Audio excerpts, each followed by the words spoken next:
Assalamualaikum warahmatullahi wabarakatuh. Tepangkeun wasta abdi Iqmal Agustian Pamungkas, simkuring ti kelas X TIK 5. Di dieu simkuring bade ngadongeng anu judulna Sakadang Kuya jeung Sakadang Monyet Ngalanangka, Wilujeng Nyakseni. Peutingna dua sobat anyar teh sarare di sisi leuwih dina tangkal kiara.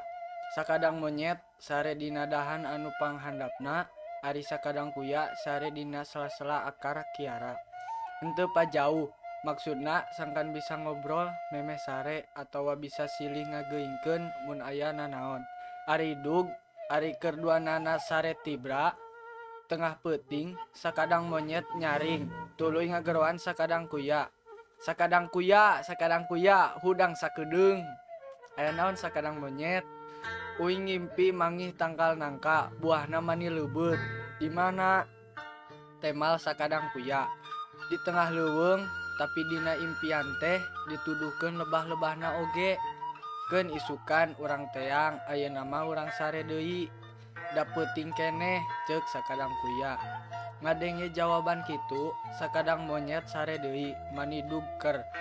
Ari sakadang kuya mah rada hese kana sarena deuna teh. Keur kitu kadenge jang onye ngalindur cenah, ah isukan mah rek ngalanangka di alaku sorangan, da sakadang kuya mah teu bisa naek di dahar kabeh ku sorangan, da sakadang kuya mah ku uing moal dibere. Ngadenge kitu sakadang kuya ngahuleng mikiran caritaan sakadang monyet, tuluy neangan akal sangkan teu dilicikan ku sakadang monyet.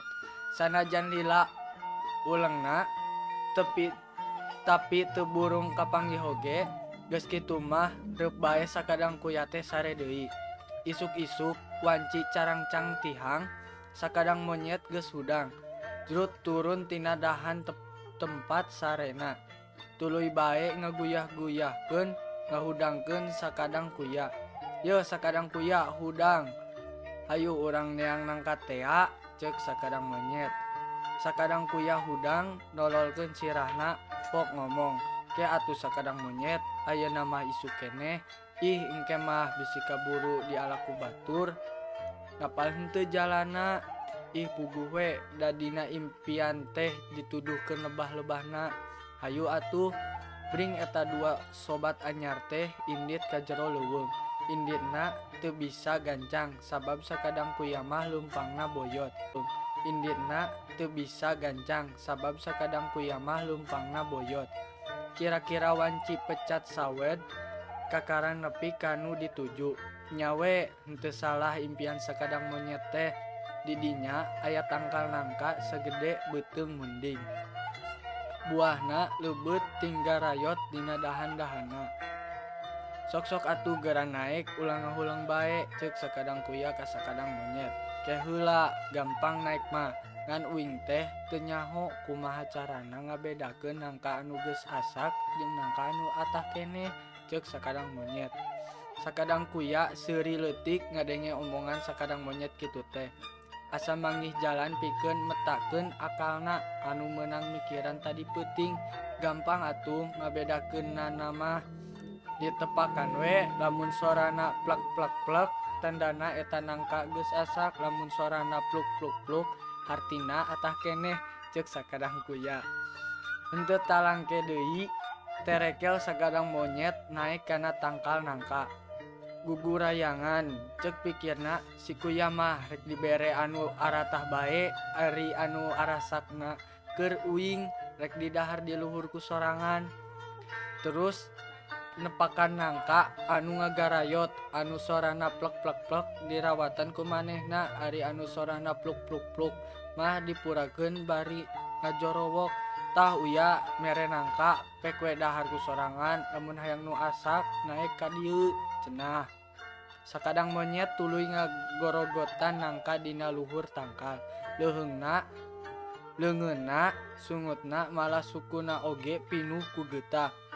Ari sebabna nangka anu di daharna teh nangka atah, sakadang monyet teu nyahoeun. Nyana nangka asak mah lamun ditepakan teh sorana ngagepluk lain ngageplek. Ah euing uya, Nangka teh arata cek sakadang monyet ngomongna teu bentes lantaran bibirna rapet ku getah nangka. Sakadang kuya teu nembalan. Ari red sakadang monyet ningali ka handap ka tembong sakadang kuya keur ngalimed bae ngadaharan nangka asak. Karoneng jeung seungit deui.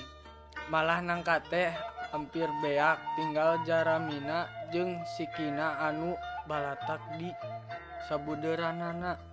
Sakadang monyet kacida kagetna.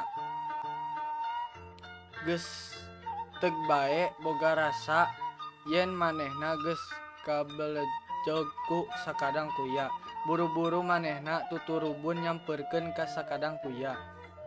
Sakadang kuya mah teuing-teuingeun nangka asak di daharku sorangan ceuk sakadang monyet. Apan ieu oge pamere ti sakadang monyet, da uing mah teu bisa naek tembal sakadang kuya.